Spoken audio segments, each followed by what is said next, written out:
Nephilim update. Nephilim update. Nephilim update. So the Lord God said to the serpent, because you have done this, cursed are you above all livestock, and every beast of the field. On your belly will you go, and dust you will eat, all the days of your life. And I will put enmity between you and the woman, and between your seed and her seed. He will crush your head, and you will strike his heel. Genesis 3:14 and 15. The Nephilim were on the earth in those days, and afterward as well, when the sons of God had relations with the daughters of men. And they bore them children who became the mighty men of old, men of renown. Genesis 6:4. A man ought not to cover his head, since he is the image and glory of God, but the woman is the glory of man. For man did not come from woman, but woman from man. Neither was man created for woman, but woman for man. For this reason a woman ought to have a sign of authority on her head, because of the angels. 1 Corinthians 11:7-10. And the angels who did not stay within their own domain but abandoned their proper dwelling, these he has kept in eternal chains under darkness, bound for judgment on that great day. Jude 1:6. We even saw the Nephilim there, the descendants of Anak that come from the Nephilim. We seemed like grasshoppers in our own sight, and we must have seemed the same to them. Numbers 13:33. And there was still another battle at Gath, where there was a man of great stature with 6 fingers on each hand and 6 toes on each foot, 24 in all. He too was descended from Rapha, and when he taunted Israel, Jonathan the son of David's brother Shimei killed him. So these descendants of Rapha in Gath fell at the hands of David and his servants. 1 Chronicles 20, verse 6-8. According to Strong's H7496. Rapha, translated, is shades, ghosts, and it means dead, departed spirits, or spirits of the dead. For Christ also suffered for sins once for all, the righteous for the unrighteous, to bring you to God. He was put to death in the body but made alive in the spirit, in whom he also went and preached to the spirits in prison who disobeyed long ago when God waited patiently in the days of Noah while the ark was being built. In the ark a few people, only 8 souls, were saved through water. And this water symbolizes the baptism that now saves you also, not the removal of dirt from the body, but the pledge off a clear conscience toward God, through the resurrection of Jesus Christ. You are listening to Canary Cry Radio. Hey everybody, you are listening to Canary Cry Radio, and razzle dazzle, I'm your best buddy Basil. And my name is Gonz. Welcome to episode number 170. Finally, 170. Yeah, barely there.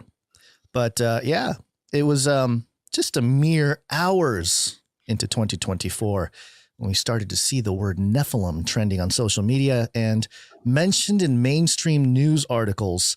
The catalyst appeared to be TikTok videos that, according to some content creators, showed a massive giant entity walking amongst a chaotic scene of nearly 100 police cars flashing their lights and blocking the road near a mall in Miami.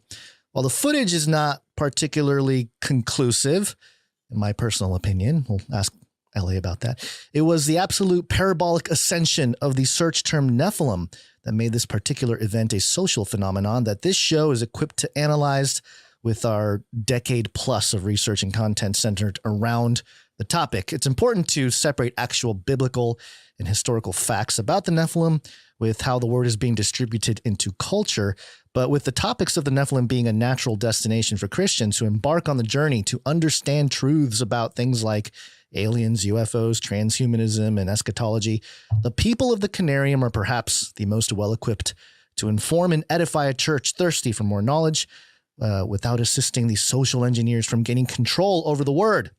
And to help us navigate the nefarious netherworld of the Nephilim, we welcome back a pillar in that exploration, our good old friend, L.A. Marzulli. L.A., welcome back to Canary Cry Radio. Great to be here, guys. Absolutely. It's so great to have you back. Last time we spoke was right before the disaster of early 2020. It was a totally different world. We had you on episode 146 talking about the serpent mounds in October 2nd, 2019. But just so everybody knows, maybe if you're new to the show, you can go back and check out episode 63 back in the early days, 2014, Navigating the End Times Live. You, of course, appeared in episode 100 in Basil and Gonz's Excellent Adventure, but then back again, 122, Miracle in Fatima on October 6th, 2017, rather. So we are so happy to have you on the list of repeat and beloved guests. Oh, and I forgot episode 58 back in 2013, L.A. Marzulli. Over a decade ago, 10 plus years ago, L.A. It's a long time. We're old friends, and it's so nice to talk to you. It certainly is, Basil. Where are we? Oh, man. So what I love about you, you might be the hardest working Christian that I know, at least the hardest working Christian on the tail of, dark beings that are left over from a more sinister time in human history. And you've really been a godfather of Nephilim research, of course, among a handful of other quality godfathers of the genre. But really, we could not think of anyone better to address the current Nephilim hullabaloo going on than to get you on the show. So we really appreciate your time, buddy. Oh, it's great to be here, guys. Thank you. I wanted to just start off with a little montage I put together.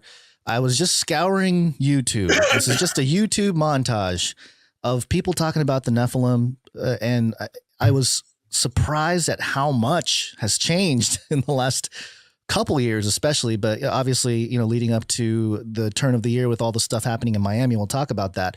But just to get a flavor of what's happening out there, here's a little montage. Yes, tonight I want to talk to you about, I'm actually just going to throw out some cringe-worthy material tonight. I'm actually going to talk to you about something that is incredibly biblical, something that is so kingdom. It's all the way through the Bible, but it's not a big part of modern-day Christianity. And it's like, why? Why is that? But I'm telling you, it's something that we need to be able to wrap our head around. The closer that we get to the imminent and the glorious return of the Lord Jesus Christ. Are some of us Nephilim today? Do you actually know where we are on the biblical prophetic calendar? Today I'm going to tell you why Nephilim is trending all over the world right now. People believe that Nephilim, which are, if you don't know, fallen angels in Genesis 6 that bred with humans and became a basically genetically modified fallen angel human hybrid giant. That's a really weird way to describe it. But we're going to talk about that. Did they show up in a Miami mall? Hey guys, today I have a very interesting video for you. Some of you guys asked me about the Nephilim. The true story of the Nephilim. 8 to 10 foot creatures. They said they didn't have no hands. They weren't aggressive. They weren't trying to hurt nobody. Kind of like looked like they were lost. They were like teleporting and coming back quickly and shape-shifting and not in like a it's crazy. I can't even say not in a crazy way, but in such a superior way. Said they weren't scared of us at all. Many by now will know of the apocalyptic Hebrew text of the Book of Enoch. The Nephilim, or fallen ones, in Genesis 6:4 are mysterious personalities. So the question that I get all the time is, who is the Nephilim? Right. I did a video. What was happening during Noah's time? Something else was happening in Noah's time, in the days of Noah. One of the biggest mysteries in all of the Bible is the identity of the Nephilim. Who are the giants of Christianity, also known as the Nephilim? 10 facts about giants and the Nephilim. Hundreds of years after the Bible's flood story, the mysterious Nephilim giants have returned. Who are the sons of God in Genesis chapter 6? Now let's turn our attention to chapter 6 and a very challenging narrative. Genesis chapter 6, verses 1 through 4. That it was actually Nephilim and their descendants, the Rephaim, who introduced magic. And he also correlates it to Babylon as well. And who is this monster god who commands genocide and so on? but So- he's killing off these giants, which the authors of Second Temple literature, when they're like trying to explain the problem of evil, they're pointing to these guys. Tonight I'll be teaching about Nephilim, fallen angels and demons. What's the difference, right? The term Nephilim is found a total of 2 times in the Bible. All right, I stopped it there, but that, as you can tell, the topic is quite popular and everyone wants to talk about it. Unreal. Could you have ever imagined a world where everyone's making Nephilim videos, LA? It's what kind of blows me away. I mean, I've written 13 books in or about the Nephilim and the connection between the Nephilim and UFOs and fallen angels. It all dovetails together. I mean, I've been banging this drum for almost 30 years, literally. In the very first novel, which was published by Zondervan, there's a term I came up with called the coming great deception. And that novel was called Nephilim. We have it in our store. It was published in 1999, but I was doing the research on it 95. So, this goes back. And then, of course, my mentor, Dr. I.D.E. Thomas, this book changed my life, The Omega Conspiracy, where Dr. Thomas talks about the Nephilim and what they were. And this book changed my life. So, I mean, this is my life's work. I mean, there's no doubt about it. And then on the trail of the Nephilim, where we go to these ancient megalithic sites. So with all due respect to some of these guys, it's one thing to be an armchair researcher, and we got to do that. We all need to spend time in the library. We read books like Dr. Thomas's book. We read books like G.H. Pember and, whatever. I mean, there's a whole catalog of things, especially, in some of the apocryphal books found in Hebrew literature. That's one way, and that's the backbone. And I've done all that research. But then you go out into the field, like is what we've done, and you handle things. This is a model. You start handling things like this. And now you're off to the races, because now it's not theory. It's not some book that you've read. You're handling the real deal. You're handling an elongated skull. There's attachments that come with these things. The spiritual warfare is all too real. They will follow you home. And I've had to deal with some of that over the years. But then, we go to all sorts of places all over the world, and we're actually got a couple of things on the docket for this year, because the remnants of the Nephilim are all throughout. Let me back up. When Joshua and Caleb go into the promised land about 3,500 years ago, and what people don't understand, and people call it genocide, when you read in the biblical narrative that, Joshua and Caleb come in and they're told by a loving, holy God to wipe everybody out. Men, women, children, animals, burn everything. Well, from our perspective, that's genocide. There's no doubt about that. However, if what we're looking at is a hybrid entity, part fallen angel, part human women, and they're mixing the genomes, and these entities have no souls, that's conjecture, but that's what we think, that they have no souls. And this is why wherever the Nephilim are present, you get this type of command from the Most High God. Well, when the children of Israel come in to the promised land, it's the 12 tribes. And this all springs from Genesis 3:15, all of it. The springboard is Genesis 3:15, where Jesus is in the garden with the dragon and Adam and Eve. And he says to the dragon, your seed, your offspring, will be at war, at enmity with the offspring, the seed of the woman. The one coming from the woman, the proto-evangelion, the Messiah, will crush your head. In other words, take your kingdom away. You'll bruise his heel. That is the entire biblical narrative. Genesis 3:15 is the gateway to the rest of the biblical narrative. And I want to thank Gary Stearman for illuminating that on one of our Nephilim, one of the early days of our Nephilim conferences way back in Ohio, probably well over 10 years ago. And that blew us all away.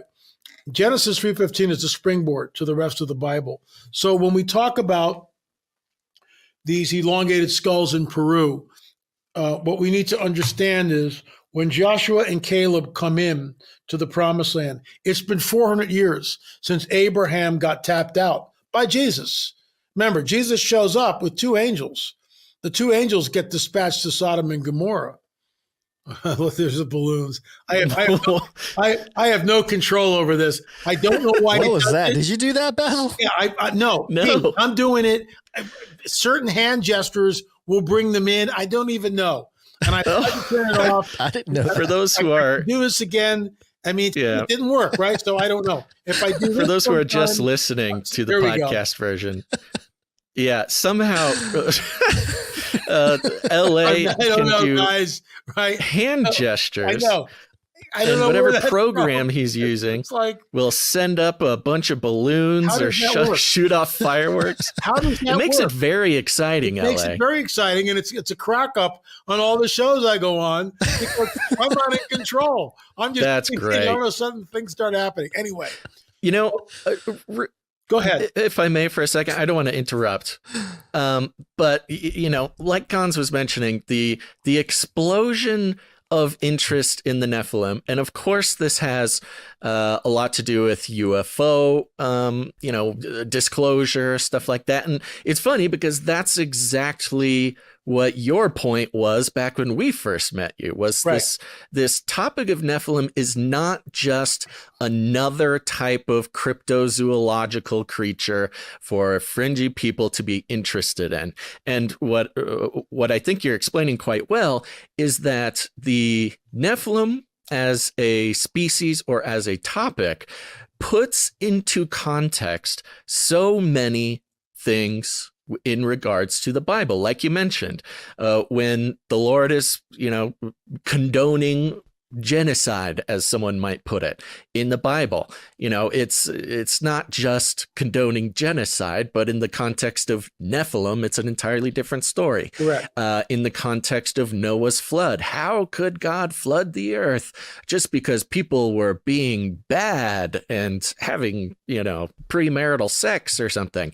But in the context of the Nephilim and all the surrounding, topics to these creatures, it starts to put a lot of the more offensive to sort of the secular taste, the more offensive bits of the Old Testament into this sort of cosmic context of the, corruption of the image. And there's sort of an invasion of Earth and the human species with the powers of darkness, not just creating, unhappy humans, but actual species that are going against sort of the laws of creation in a way.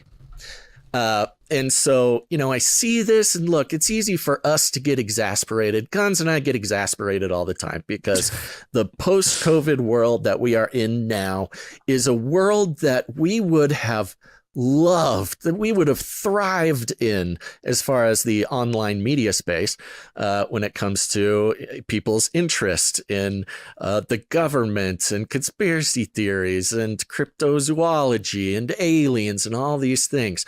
But there is a point to get exasperated about regarding, and I can't imagine what it's like to be you, LA, where you devote your life to this formerly absolutely obscure and ignored and sometimes criticized biblical topic. Yeah. Because, there were the days where it would be common, it's a common refrain for Gonz and I and other people in our genre of like, hey, you're not getting this on Sunday morning. Nobody's talking about the Bible in church. You're not going to hear this anywhere else. You have to be a weird podcaster to even bring up the topic.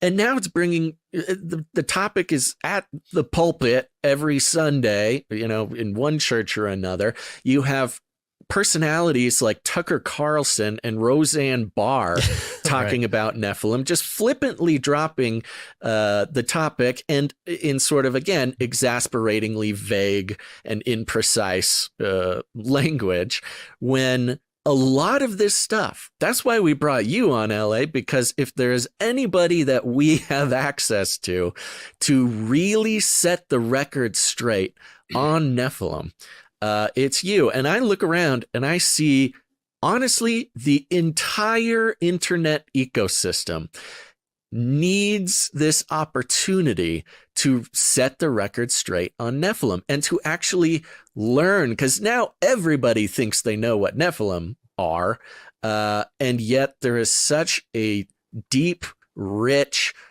history of this research, even with you yourself. I mean, like you said, I forget the numbers, but something like 180 books and 7,000 videos and, you know, a lifetime of work devoted to the topic. So it's really my hope for somebody who maybe heard Roseanne talk about Nephilim, and maybe you watched a TikToker talk about Nephilim, to really get a firm sort of academically precise understanding of exactly what the Nephilim are, and in context, what does the Nephilim mean for us, both as Christians and even the secular world. I mean, in the context of UFOs and UAPs and transdimensional creatures and stuff like this, this truly, Nephilim could be, much like it was the connecting point for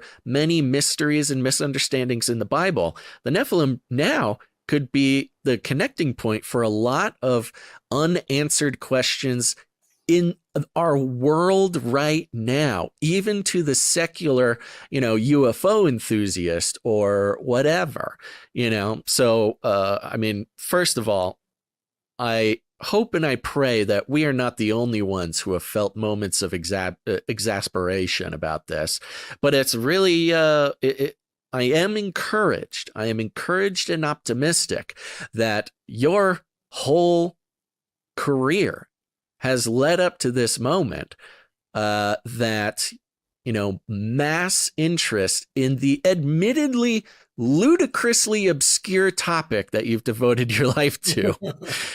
You are the right guy for the moment, and not just because you've read the books or written the books, but because you've held the elongated skulls, you've visited the archaeology sites, you've talked to everybody there is to talk to. We're talking about hands-on in the field Nephilim research for 3 decades. So I'd like to start us there. First of all, do you get an impression about the place that the world is in regards to knowledge about the Nephilim? And how would you want to set the record straight for the topic? I would say this, that I think part of the reason why this is coming on, it'll be like the days of Noah. Jesus warns us. It'll be like the days of Noah when he returns. And so, when you go back to the days of Noah and we look at Genesis 6, they were eating and drinking. Well, who were they? And most people say, well, those are just human beings that were eating and drinking. No, it's the sons of God who are eating and drinking. And who are the sons of God? The B'nai Elohim. What does that mean? That's the fallen angels. They're coming to earth. They're mixing their seed. Goes back to Genesis 3:15. The seed of a dragon will be at war. The seed, the offspring of the dragon will be at war with the offspring of the woman. The proto-evangelium, the Messiah, will crush the dragon's head. He'll bruise his heel. 3 chapters later in Genesis 6, the whole thing explodes. The sons of God, the B'nai Elohim, are not the godly line of Seth. That is a complete mistranslation, in my opinion. If you want to believe that, go for it, because the rest of the Bible won't make any sense. Because how do they appear after the flood? Nephilim were on the earth in those days and also afterward, when the sons of God saw the daughters of men. Moses is writing this thousands of years after the flood. Why doesn't he just say the Nephilim were on the earth in those days? And the story. No, afterwards. There's a mingling of the seed. When we get to Daniel chapter 2:43, first of all, that book is sealed until the time of the end. The angel tells us this, tells Daniel, seal up the words of the book until the time of the end. Then he gives us a supernatural clue of what the time of the end will look like. Men and women will run to and fro over the face of the earth, and knowledge will increase. Well, it's flatlined until modernity, until the Industrial Revolution, until Gutenberg's printing press. Then we start to get a rise in progress on some level. And now in modernity, everything, the last 150 years, 200 years coming up, it's just like this. It's exponential. Knowledge will increase. Men will run to and fro over the face of the earth. As we are speaking, men and women are running to and fro over the face of the earth. Thousands of planes are in the sky running to and fro over the face of the earth. The book is unsealed. Now jump to 2:43. Daniel chapter 2:43. Their seed will mingle with the seed of men, but they will not cleave to them. Who is that? This is why Genesis 3:15, you can tap dance around that. You can do the Texas two-step in California all you want, and you're never going to get the answer unless we embrace what's literally said, that it's the literal offspring of the dragon, the seed of the dragon. He's mixing his seed. The fallen angels are mixing their seed, creating a hybrid being. So Daniel chapter 2:43 tells us this: in the last days, their seed will mingle with the seed of men, but they will not cleave to them. The word cleave is what we get in marriage. I got this from Jim Williamson. Yeah. So there is no marriage. Women are taken. Ovum is taken from the women. Sometimes they're impregnated. This is our fourth film in the UFO series on abductions, where we sat down with 4 people who have been abducted, and their stories are just gut-wrenching, especially from the women, because the babies are being taken from them at the end of the 3rd month. I'm not making this stuff up. We've done a deep dive, and we only have an hour or whatever. We're going to scratch the surface. That's why there's 28 films and 13 books, because the subject is deep. It's very, very deep. So we're in the time of the end. Things are being unsealed. That scripture, men and women will run to and fro over the face of the earth, knowledge will increase. We're here. Their seed is mingling with the seed of men, but there is no marriage contract. And so I think the reason why this is coming out is because people are groping for answers. Because from my viewpoint, everything dovetails together. The entire abduction phenomena, the UFO phenomena, the Nephilim, the Kandahar giant, what happened in Miami, everything dovetails together. And it all points back to this cosmic war, cosmic chess match that we find ourselves immersed in. Yeah. Yeah. Spot on. And, I've been riding that message for about a decade now too. And I think, and I said this probably 5 or 6 years ago, and I think we'll continue to see it unfold. This topic, I think, is the oil that greases the wheel of Christian apologetics in this decade and decades to come. I couldn't agree with you more, Gonz. Yeah, because we saw atheism rise and fall. And now with the context of what Basil and I have been talking about with Carl Teichert and the reenchantment of society, and what we're seeing, especially with AI, we're probably going to see a lot of ancient languages and ancient codex and all this kind of stuff reemerge because, ChatGPT can, do some stuff and you can ask it to come up with spells or whatever. It's all becoming occult again. It's reenchantment of society. And in that context, if you're going to defend the faith, obviously, more people are thinking in the lines of supernatural, occult, but that means opening up this treasure trove of information that I think people like ULA have been helping build for years, is this notion that the word is true in any generation, especially as we get towards the end. More stuff's going to just be true for those who are paying attention. So I think a lot of people, it's great to see young people, the light bulb go off, because that light bulb went off in my head 2010, 2009, something like that. Reading your books, LA, I read, the trilogy, the fictions, and got into all your work. And that was part of my process of learning about it. And then connecting it to the UFO topic and thinking, oh my gosh, this is the answer, or at least the direction that a believer should go when they're curious about it. Because up until that point, there really wasn't a lot. I mean, there were people. Chuck Missler had written a book in the late 90s. Yeah. There were, the Pember books, like you mentioned. So they're historical books, but this is sort of the beginning of internet reaching a full generation. So we didn't really discover that stuff till a few years later, but there wasn't a whole lot. So somebody actually doing not just the writing, but exploring the topic and being out on the field is a tremendous value, LA. So we have always appreciated you for that. Now, let's talk about the Miami thing, because in my opinion, the video footage is very inconclusive. It's very hard to come up with any conclusive evidence when it comes to the video that everyone's sharing as like, hey, there's the giant. And, you know, I'm more interested in the social phenomenon. I've talked about how and we covered how Elon Musk and X, and I don't know how you feel about all that, but it's sort of a double-edged sword kind of situation going on where, sure, he's sort of defending constitutional rights and freedom of speech and all this kind of stuff, but also he's the, you know, Starlink guy, Neuralink guy, autonomous cars guy, robots in your house, folding clothes guy. He's the everything guy. So, you know, there's some suspicions about him, but he was in Israel recently after the whole, you know, anti-Semitic kind of accusations from the mainstream. And then he signed a deal with a company called Check, CHEQ, and they were tasked to basically monitor all of, they already have deals with like, well, actually, no, I think they have unofficial monitoring of places like Facebook, but this is official with X, where they're going to monitor without people using the platform knowing it. They're being tested to see if they are bots. So it's like this human test type of thing going on. And to drop in the topic of the Nephilim, let it trend on X, I think is a very interesting social experiment, or at least a social media experiment, to see where people are at, because the word alien is a little saturated. I mean, we're talking about extraterrestrials, we're talking about illegal immigrants, aliens are just everywhere. It's hard to understand in terms of a keyword search type of thing, you know, what the context is exactly. So if you throw in an untapped resource of a word like Nephilim, then they can really start to tailor messages, or at least deliver the disclosure, which I think you said years ago, the disclosure has been happening, the UFO disclosure. It's been ongoing for years. And we want to talk to you about that too, because, you know, all the whistleblower laws changed and things to the Grush guy. And, you know, it's very popular right now. So yeah, I think you're right. I think that the topic of the Nephilim, all the back work is going to come to serve the church in a big way in the next few years here. So any thoughts on that?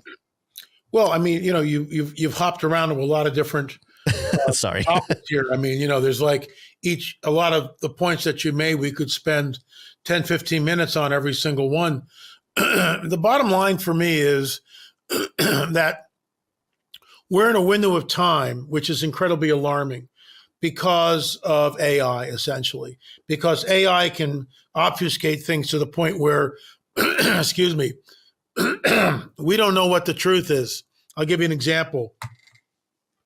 A couple of months ago, Brendy Wells from John B. Wells Show emailed me with this picture, very interesting picture. And in that, there was a man, probably like 32, 33 years old, long beard, black hair, very unkempt. His clothes were ragged and torn. He was barefoot. He was way up in the Sierra Mountains, someplace in a very mountainous region. And next to him was a 14-foot Sasquatch. And the Sasquatch had a wound on his knee, so he had like a cane that he was using. And they were like best buds.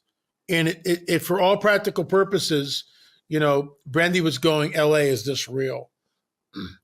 And I looked at it, and at first I went, wow, it really looks real. But then I really started to scrutinize it, and I sent it to my good friend, Scott Carpenter, who immediately came back, said, this is AI, and this is the problem, because it's obfuscating everything to the point where we don't even know what the truth is. We don't.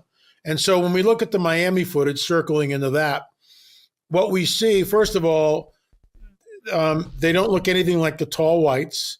They, if it's real, let's just say it's real for a second. 12 to 14. You're talking about the black sort figures, the black figures. Yeah, the alleged race, one of the races of aliens that have been sort of documented. I disagree. These would be the fallen ones. Mm-hmm. This is what a fallen angel might manifest at, in my opinion. Yeah. It's not a race of extraterrestrial. But number two, I've looked at it. In my humble opinion, it looks photoshopped all day long. That's what it looks like to me. It looks like someone's taken the footage and inserted something. So it's Photoshop. The three possibilities that we have, one, there's a bunch of crazy kids in the mall with fireworks. If you're in a mall and you hear fireworks 100 feet down, that sounds like, you know, machine gun, terrorist, you flee, because it's going to sound like gunshots. So I get that. and the police don't know what they're dealing with. Right. So, we have a shooter in the mall. They're putting 100 cars in. I get that. I understand that. And they need to. They need to. That's number one. Number two, yeah, there it is.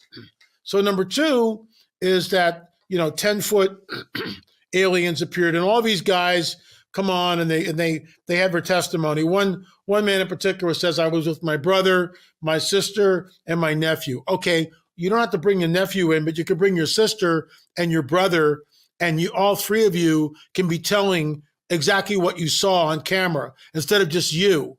Why can't they come on camera? So I find that highly suspicious and looking at clickbait. So number three is that we're just looking at clickbait. People are running with the story because, it's creating this huge buzz and click, click, click, click, click, click, click. But there's not a scintilla of real evidence, in my opinion. I mean, I'm looking at the red circle around the alleged. We don't know what that is. That's I right. mean, give me a freaking break. I have no idea what that is. Yeah. People, look, I was fooled. I don't know, what was it, 2013, 14, whatever, with the ferry from Mexico. And I use this as an example, and the naysayers, Marzulli, you got fooled. Not so fast, citizen. That's not the way it came down. And if you want to be honest, it's in print. In print. I took the x-ray of the so-called ferry. I went to a veterinarian that's local. I showed the veterinarian the x-ray, and I said, what do you think? The vet said, it looks real, LA. I don't know what to tell you. And yeah, there it is. And I said, well, we're trying to get the ferry out so we can really do forensic on it. So in the book, in writing, I write, as of this book going in the print, I believe that the ferry is real. However, there's that big word. More research needs to be done. So, people, Marzulli, wait, let's be fair. Let's be fair. Marzulli and Shaw got the ferry from Jaime Maussan. We got it out of Mexico. Then we took it to another veterinarian, except there were 3 veterinarians there on a Saturday morning. We immediately x-rayed the thing. All 3 veterinarians looked at the x-rays and the ferry that was there. We had it in our possession. All 3 of them were fooled, guys. All 3. It wasn't until about an hour and a half later, something like that, the ferry's on this metal plastic tray. And I look at it and I go, Doc, what's this? And I take a pair of forceps and I pick up this thing and I show it to him. And he goes, that looks like wood with epoxy on the end. And we went back to the x-ray, and that's where we discovered that the upper arm was the wood. It was a construct. And once we got that, we called prophecy watchers, we called Skywatch and said, it's a hoax, it's a hoax. We called Jaime Maussan. That's real research. That's what real research is. We didn't try to cover it up, but that's what research. And sometimes that's, it looked real. It fooled 3 veterinarians. It fooled us, but we needed to do more research. And that's what I've learned from that. That's why I can't say what I'm looking at Miami. I don't know. It's one of the 3 possibilities. Well, what about something like the Mexican courtroom alien? Isn't that the same guy? Isn't Jaime the same guy? Jaime Maussan. And I love Jaime. I absolutely love Jaime. He's a great guy. Okay. There was the moment I looked at that, I had a gentleman from across the pond that said he looked at the x-rays. They're a construct. And knowing what I knew about the ferry, I immediately, even before this gentleman stated on the record or off the record that it was a construct, I took one look at it and said, it's a construct. Well, just recently, in the last 5 or 6 days, there was a report that was released about these guys.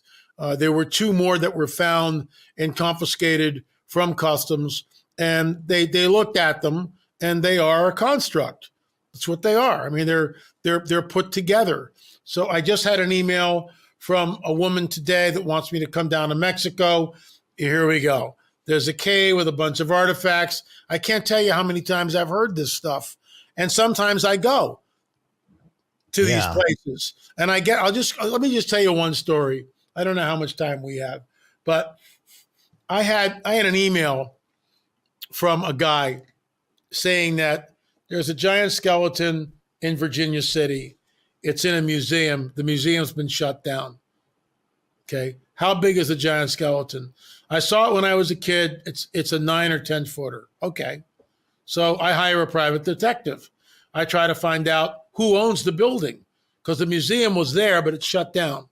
So I find out who the new owner is, and we email them and we offer them X amount of dollars. Let us come in. Is there any truth to this? He says, yes, there is an artifact that was displayed. So I fly in, I go to the place, I walk in the door, and this gentleman takes me down a flight of steps, which goes not 10 or 12 steps, more like 20 steps. And now we're down in this, I'm back 100 years. The timbers, the uprights are 12 by 12 rough-hewn timbers holding up the floor in the building. There's a catwalk, right, that goes down this, who knows where it's going, and there's a string of light bulbs that are like this, lighting up everything. It's like an Indiana Jones. It's totally. There's stalls with all this old farm equipment and newspapers and it's just like, where am I, right? And we get to the end, and there's another staircase, and we go down again. And by this time, I'm getting nervous because I'm the only guy there with this guy. I mean, am I going to get out of here alive type of thing? And we finally reach the end of the hall. Same thing. It's on this wooden gangplank. There's just junk all around. It's dimly lit. And I go, well, where is it? He goes, it's over there. And I look over there. It's like a tree fort. The ceiling was about 12 to 14 feet above us, way up there. And so there's like this tree fort with a ladder leaning up against the tree fort like this. He goes, it's up there. So I climb up a ladder. I've got my camera. And he goes, slide the door. I slide the door. And there in front of me is a skeleton, full-blown skeleton, laid out with artifacts on it. But it's a construct. It's a real skeleton, but it was done to deceive the public. Above it was a glass lid, which made the skeleton look larger than what it really was. And it was Native American. And I got down off the ladder and I said, well, here's the deal. You need to repatriate this thing. This is somebody's father, uncle, brother. I mean, it's not a Nephilim. It's not a giant. It's a Native American. And it comes from something. This is what they did 150 years ago. I have pictures of it. I've never publicized the pictures because it's somebody's uncle. But, that just shows you that when being on the trail, that's what you run into. On the other hand, being on the trail, you run into things like this. This is called a cinnamon skull. We did DNA testing on it. We're the only team ever to do DNA testing on the Paracas skulls that I'm aware of. Brian Forrester had guys from Gaia TV. They came down. They did DNA testing. They did not get the entire genome. We are in the process of trying to coax an entire genome. We've got some other things in the works, which I can't talk about right now, but this is real research. We kind of broke the story, hats off to Brian Forrester, but, Senior Juan Navarro was the one that had all these down in Paracas History Museum. Brian put it on the map. Someone sent that to me. We were on the next plane, not quite, but we took a team down, and that began the whole quest for DNA. And thank you, Mondo Gonzalez. And just to show you why it's not cradle headboarding. See this? This is the foramen magnum right here. That foramen magnum should be here. You can't cradle board a baby in utero and move the foramen magnum. The foramen magnum is dead center of a skull. This thing's all the way in the back. It's all the way in the back of a skull. If it's any further back, it's outside the skull. And this is one of the main traits. Is this a Nephilim? And in my opinion, it is, because they show up on Paracas about 3,500 years ago. This is real research. I mean, in fact, I had a molecular biologist come up to me at a conference, and when no one was at the table, he said, I just want you to know something, L.A. I'm a molecular biologist, and I'm still working, so I can't really, come on the record or say anything. But your work on the DNA and the Paraka skulls have sent a ripple through the scientific community. No one will talk about it. Wow. No one will talk about it because it's taboo, because it goes against the Darwinian paradigm. It goes against everything that we're taught as scientists. But you know, the DNA isn't lying. The machine doesn't care whether I'm a born-again, spirit-filled Christian or not. It's spitting out information. And the DNA evidence showed pretty much conclusively that these entities originated from the Middle East or Eastern Europe, which is basically our hypothesis. And then on our film, On the Trail of the Nephilim, number 7, the conclusive DNA evidence, or no, number 6, we show that we've got doctors and surgeons and optometrists and geneticists, I mean, archaeologists, anthropologists. I mean, it's a multidisciplined team that comes on the record. All of them are saying this is a genetic aberration. I'm not making this stuff up. You know, and that brings me to, I think, is another important point for what's going on in the world today, which is you've got a whole group of people, be they Christian, be they secular, coming in contact with the ideas of the Nephilim. And, you know, they're hearing about it from Tucker and Roseanne and people on the internet and stuff like that. And I'm not sure if it's apparent across these different popular places that people are hearing about the Nephilim, exactly what that means. You've got a crowd, whether they're secular or Christian or whoever, who are being told that aliens are the Nephilim, or the Nephilim are aliens, and they're thinking about it in this extraterrestrial sense. Maybe if they're real advanced, they're thinking about it in sort of an interdimensional sense, and this is sort of taken the interest of a large group of people who are really being sort of led in simple terms to believe that either extraterrestrials are called Nephilim because of human history, or there's something called Nephilim and they're being mistaken for extraterrestrials. How would you describe the relation to a normal internet person nowadays between extraterrestrials and Nephilim? Nephilim are the progeny of fallen angels and the women of earth, human women. So there's a hybrid entity. There are hybrids that are walking amongst us, Dr. David Jacobs. There is a breeding program that continues today. Watch our films on number 4 on the abduction. Women are taken, they're impregnated. The 3rd month, the baby is taken. Daniel chapter 2, their seed will mingle with the seed of men, but they will not cleave to them. What obfuscates and muckies things up is this whole deal of the Anunnaki from a Sumerian text and all this other stuff. So people go, oh, it's the Anunnaki, you know, they did all this stuff. The Anunnaki are nothing more than the fallen angels. And people go, well, these clay tablets, they predate the Bible. So what are we going to do with that? And it's a straw man argument, in my opinion. So who cares if it's 10,000 years before the Bible? God waits, and then he brings his 2 guys in. He brings Moses and Aaron, and they're writing the whole thing. But when they show up, and I wrote about this in Countermove, Out of a Nephilim Returned After the Flood. When they show up, there's a full-blown occult paradigm in operation on a global level. The entire Egyptian society is run by the dragon. And he's got all of his priests and guys, and they have power.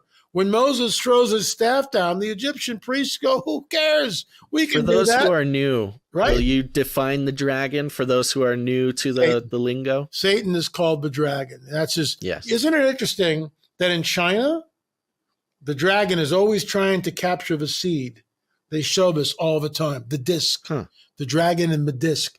In Ohio, the Great Serpent Mound. Okay, the dragon's mouth is open like this, right? And in front of him is the seed. It's right there. It's screaming at us, screaming. I wrote a paper on this, the serpent mound, a new paradigm. There's that serpent mouth like this, and right in front of it. Go there and look at it. You tell me what you're looking at. People go, the New Agers go, well, the dragon denotes wisdom, and he's giving birth to wisdom. Nonsense. It's Genesis 3:15. The dragon is trying to destroy the egg, the seed of the woman. He's trying to destroy the seed of the woman because he doesn't want to lose his kingdom. But the seed of the woman manifests. Finally, there it is. Well, and there it is. That's and that, you know, that's a big piece of context too. Again, for somebody who is just hearing about the Nephilim, I think the context of the term that you coined, the coming great deception, is an interesting one to give to a newbie, as well as, you know, the sort of cosmic chess match nature of where we are. And I want you to go back to the serpent mount for a second, if you can, Gonz. So there it is. The undulations that, first of all, you can only see it from the air. So I've been there 3 different times. When you're there, you have no idea what you're looking at. There's an observation right by the tail. They don't show it in this picture, but there's a 2-3 story observation platform that you can look at. And at that point, you can kind of get an idea, but it's not until you fly the drone 300, 400, 500 feet above it like this, then you get the picture. This is Nephilim architecture, fallen angel technology, in my opinion. Those undulations that you see point to the solstices and the equinoxes. The chief of the Shawnee stated on the record that they did not build the serpent mound, but they were caretakers of it when they came into the land. Since then, she has redacted that statement, and now, you know, the Shawnee built all this stuff, built the octagon mound, built the circle mound, built the serpent mound that we see. It's a lie, with all due respect to First Nation people. And the reason why they do this, because if the Shawnee didn't do it and Native Americans didn't do it, who the heck did it? And we know from Squire and Davis, when they come into Ohio and they ask the Native Americans, First Nation people, and I want to just say something. I highly respect First Nation people. These guys got the shaft like you can't even believe. And their land in some ways is still being stolen from them. I get that. I have great respect for their oral tradition, but nowhere in the oral tradition of Native American tribes is anything like this. In fact, they say, we don't know who built it. It was here when we got here. This is Nephilim architecture, fallen angel technology. Why do you think they would change the narrative or you know, switch up whatever they said in the past? If they know they're going public with it, is it something that you think somebody threatened them, or? No, because this is the standard paradigm in which modern day archaeology exists. There is nothing supernatural. Everything has to have a natural explanation. There is no lost race that was here in the Americas. No, nothing, no white man before 1492. So when we're in America Stonehenge, this is our discovery. I put it on the map. Even though the Stone family found it, they didn't understand what they were looking at until I got there. And this is like, you know, decades after they discovered what's known as the Bow Stone. I'm in the museum with Kelsey Stone, and he's got I got the camera, and I'm walking around with him, and he's saying, this is the 39-day stone, and this is the stones that we discovered with writing on them. I said, well, wow, that's really cool. What does this one say? And he goes, to Baal of the Canaanites in dedication. And I left this on the film. This is number 4 in the film. And I go, to Baal of the Canaanites in dedication? Are you kidding me? It's written in Iberian Punic. It sat in the museum for 11 years before Dr. Barry Fell came in and said, I think I can translate it. Nobody in that museum knew about the Nephilim. No one had a Nephilim dog in the hunt. I saw it. I about fainted. I couldn't even believe what I was looking at. That stone was buried in what they call the Chamber of Ruins, about 1.5 feet, 2 feet under the soil. What's it doing there? That's why we're going back to America Stonehenge, because that entire site, in my opinion, and this is where it gets really woo-woo, guys, I believe that site was deliberately closed down. I mean, deliberately closed down in ways that, just like Göbekli Tepe, completely closed down. And that's one of the reasons why we want to go back there, because Göbekli Tepe was completely covered over. Right. America Stonehenge, the sacrificial table looked like bedrock. There were vines growing on it. They didn't understand what it was. They didn't know it was a sacrificial table. They didn't know there were legs holding it up. They knew nothing about it at all. Absolutely nothing about it at all until they started to do archaeological research. The standing stone at America Stonehenge, which corresponds to the May 1st sunrise. You know what that is, guys? That's Beltane. Beltane, yeah. May 1st is Beltane. That's the only stone in the entire circle around America Stonehenge which is toppled over. It's deliberate, guys. It's totally deliberate. The Nephilim were on the earth in those days and also afterwards. They were here in the Americas. My book, let me just show it to you. Hold on. Let me just give me a second here. Dope. I think it's right here. Yeah, there it is. Here's the skeleton that I discovered, the picture of the skeleton that I discovered out on Catalina Island. I had 3 different researchers examine it and look at it, okay? All 3, there was no collusion between any of them. All 3 put that skeleton at just under 9 feet. So when I published the book, Richard Shaw, my ex-business partner, he passed away, we went out to the museum. There's the picture. Mm-hmm. What's missing? You tell me what's missing. And here's what it should look like. So Richard, I had my book with me. We took my book and we showed what the picture should look like. They cropped the giant out of the picture, guys. Oh, yeah. Wow. Look at that. They cropped the giant out of the picture. That's unreal. Yeah, it is. And this is a museum. These are scientists who pride themselves on looking for the truth. Well, this is the truth right here. Here's the truth. So why didn't you publish that? Because you found the original photo. I found the original photo. Yeah. So this isn't like, oh, you came after, you found it later. No, you found the original photo. No. I found the photo. It was in a museum box. There was a cache of records that went missing for about 50 years. John Boragina found it. The archaeologist, the anthropologist came out. They looked at everything. So when I got there, everything was in museum boxes. So I paid $1,000 to have access to it. This is real research.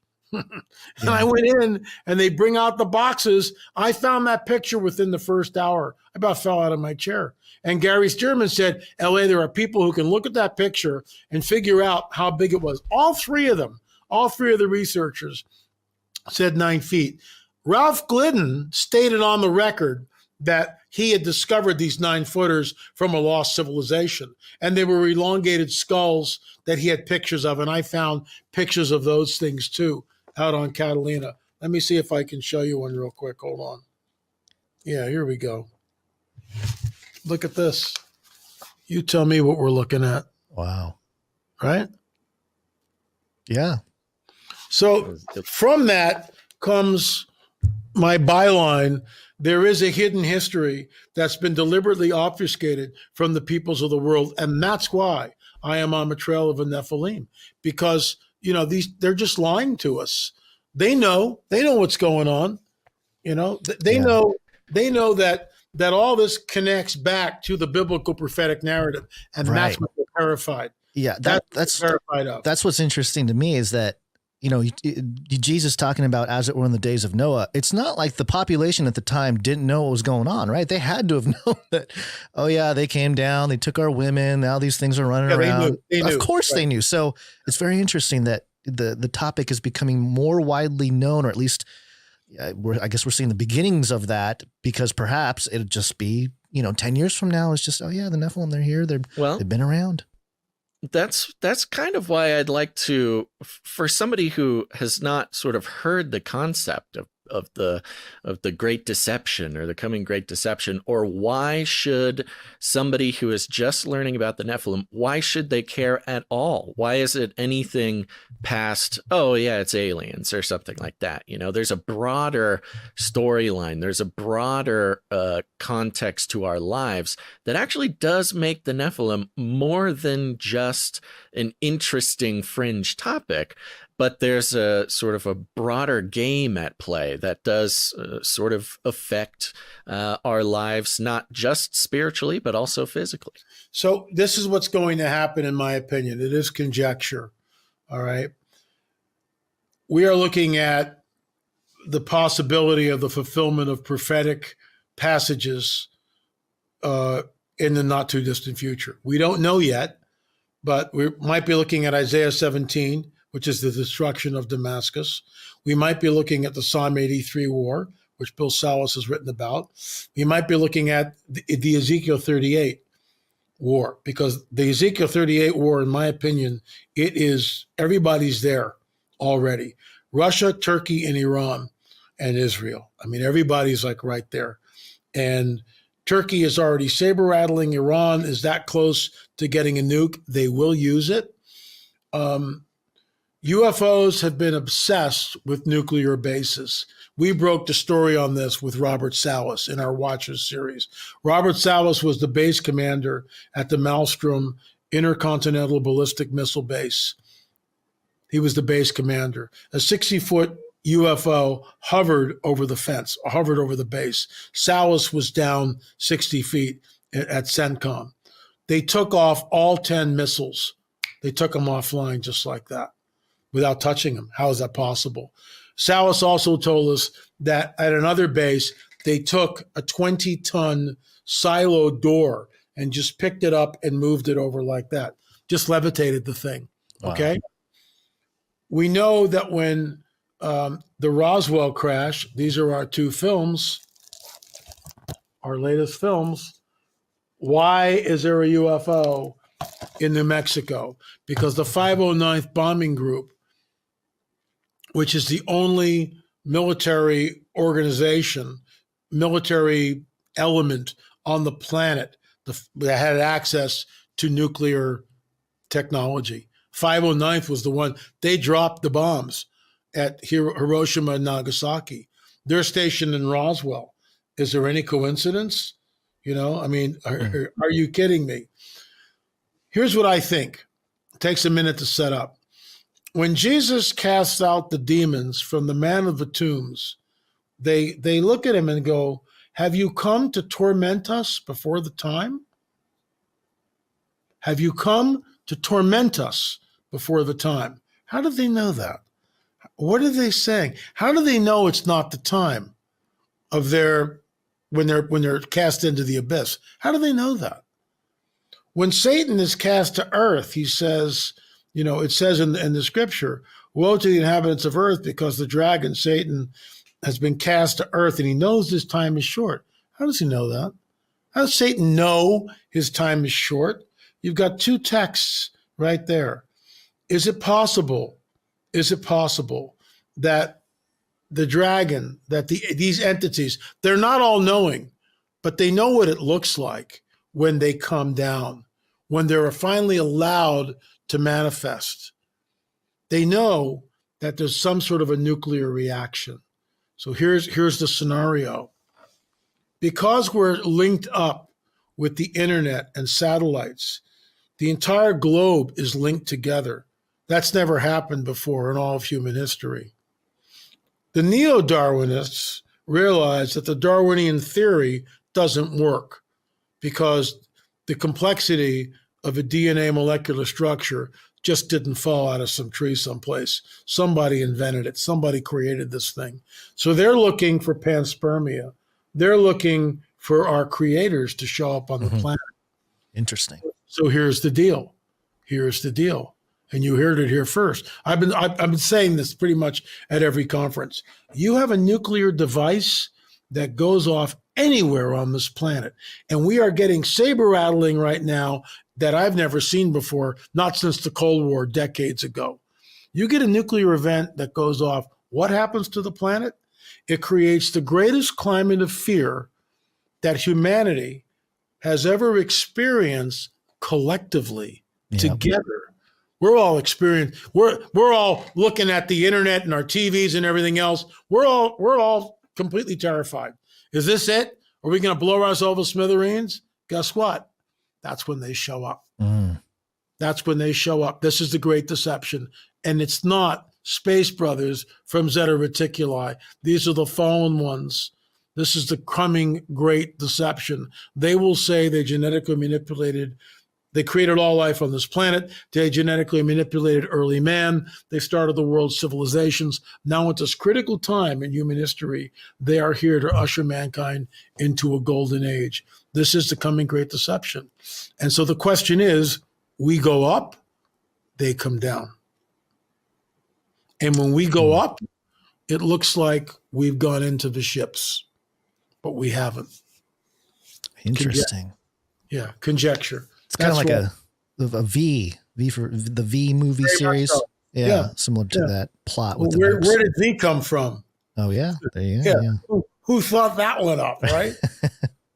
There's a lot of that. There's a lot of predictive programming when you look at TV shows. Programming. Absolutely, all day long. All day for all kinds of events. Yeah. I can do about another 10 minutes, guys. And I would love to come back. Let's not wait 5 years, please. Yeah. Absolutely. No. And I would recommend to anybody who wants to learn more about the Nephilim and all the connected sort of spiraling tendrils of the topic, you're going to want to make sure to check out more of L.A. Marzulli's work. He truly is sort of the godfather of the topic, or at least one of the godfathers of the topic, and we highly recommend it. You can start by listening to the other Canary Cry radio episodes, of course, episode 146, 122, 163, and 58, but you're gonna need to go to lamarzulli.net as well, because there you will find just decades and decades of work on the topic. And as you can see, as you can hear, folks, it's much more than what you're getting from Tucker Carlson and Roseanne Barr and the others. Believe it or not, even more than what you'll get from a TikTok video. And, it's one of those things. It's much more than sort of a simple explanation and a simple key to a simple lock as well. But like we know now, it's really one of those things. It is a broad scope of effects on one's understanding, not just of the world, but sort of the cosmos, that there is a storyline, there is a narrative, there is bigger things going on in this realm and other realms as well. And I think in this day and age, when we are being invited by our own government to believe in extraterrestrials and things like that, that is a great moment to start questioning the idea of extraterrestrials. If the organizations, the authorities, and the principalities and the powers that have been in control and have gotten very good and are very pleased with their ability to control your mindset, to control your knowledge, to control your information, if they're coming out and telling you that, we got visitors from planet Bleep Blorp, it's a pretty good opportunity to start questioning the very concept of beings coming from other planets. And it's interesting because Tucker Carlson himself has alluded through all of his, and I could just talk about Tucker because he's such an enormous influence, and a lot of people are hearing about this from him. He himself has alluded to the idea that the UFOs, the UAPs, the extraterrestrials that we are being sort of baited with are much darker, and they are spiritual. Mm-hmm. And I don't know exactly who he's talked to or what, where his information comes from, but we can tell you that Canary Cry Radio and L.A. Marzulli have been telling you this for quite some time.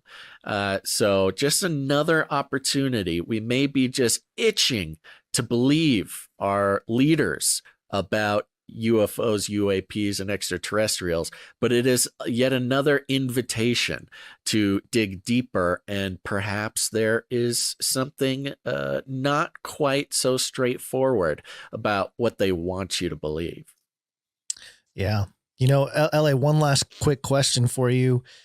And this is, I'm sure we can discuss this all night, but so in your opinion, do you think there are still these, the skeleton that you held there, the skull, live Nephilim walking around somewhere, hiding, directing perhaps world affairs, that type of thing? Are they going, coming in contact with the Pope? Like where are they if they're around? Dr. David Jacobs is a secular researcher, wrote a book called Walking Amongst Us. Al Matthews, one of the abductees in our film, had contact with, can only be called a human alien hybrid, obviously in modern day Nephilim. So when we talk about, hybrids, we're talking about Nephilim, because that's what they are. There's the seed of the dragon, human women. And we also know from our catalog, by the way, you can get all of our films by going to streaming.lamarzulli.net. So it's instant gratification for the price of a Starbucks coffee, for crying out loud. You can be binge watching all these films and invite your friends over and educate them. But in our cattle mutilation film, we came up with something that no one else has come up with, because most people don't come from a biblical prophetic narrative. So we know that the women are taken, they're impregnated. Then after the 3rd month of pregnancy, they're re-abducted, and that baby is taken from them. That child, that entity, who's a hybrid, is a Nephilim, in my opinion. It can't live outside the womb. It needs something to go into. Cattle mutilation, the cattle blood, bovine blood, can be used in human transfusions. Oh boy.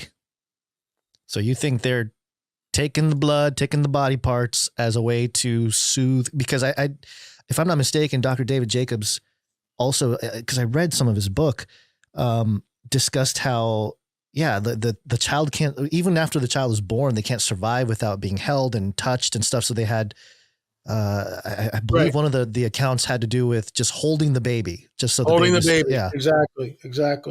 So what they're doing, Gonz, and look, am I the first person that's ever come up with this? I don't know. I've never heard it from another researcher. Maybe somebody else has connected the dots. I don't know. And if you have, please show me where, what year, and I'll be more than happy to give you credit. But as far as I know, we're the only team that's connected the dots. They are creating artificial wombs with the material, genetic material from the cow. That's what they're doing. They're creating artificial wombs for the hybrids to reach maturity. We covered artificial embryos in the mainstream, I think last year or something. They started talking about, the artificial womb, the synthetic womb, and that whole thing. It's unbelievable. It's unbelievable where we are. This is why he's got to come back. There it is right there. Yeah. He's got to come back, because we're at the point where, they're messing with the DNA, they're messing with the building blocks of life. And he's going to step in. He's going to step in. He has to. Yeah. There's that scripture that says, unless those days were shortened, no flesh would survive. So what are we really looking at? This whole genetic manipulation stuff, the stuff they're injecting. No one even knows what it is, for crying out loud. But hurry up and get that jab. And now we know that, wait a minute, time out. People are dropping like flies. But the media won't even cover it. Yeah. Rand Paul stated on the record just a couple of days ago that, in his opinion, Fauci should go to jail. Why? Because of what he did. And then Fauci, I don't remember. I never said that. I mean, it's like, you got to be kidding me. He's not here to defend himself, but what's in this thing? What is in this thing that everybody was forced? I didn't take it. No way I was going to take that junk. Yeah. I don't know what's in it. Anyway. Yeah. Well, and as we know, this is mainstream reported now.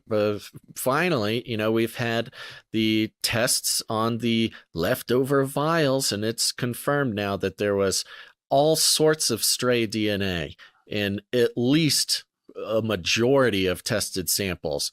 And again, like as in the days of Noah, tampering with the image, corruption of the image. There it is. The tampering with DNA is a big part of the sort of secret story of why the flood happened in the first place. And now we have not only people and institutions messing with the genetic code, but also on a broad population-wide scale. Yeah. I mean, the parallels they just don't stop coming. No, they Yeah. don't. Well, It's in some ways it's terrifying, and in other ways it's like when you see these begin to happen, look up, for your redemption draweth nigh. I'm looking up. That's all I know. I'm looking That's up. the thing to do, folks. LA, thank you so much for your time, my Thanks, friend. guys. We appreciate it very much. Yeah, we thanks, will LA. make sure to Thanks, get you John. back on before 5 years passes, Please. because Lord Please. knows there's a lot more information that we need to catch up on, but also keep pounding on. I mean, now is not the time to let up on the truth. It's just the time to double down. I Amen. agree. Couldn't agree more. Thanks, guys. All right. God bless you both. Take care. Thanks, LA. Thank you very much. Thanks, everybody, for listening to this episode of Canary Cry Radio with L.A. Marzulli. Make sure to come back next time. But before you do, think outside the cage.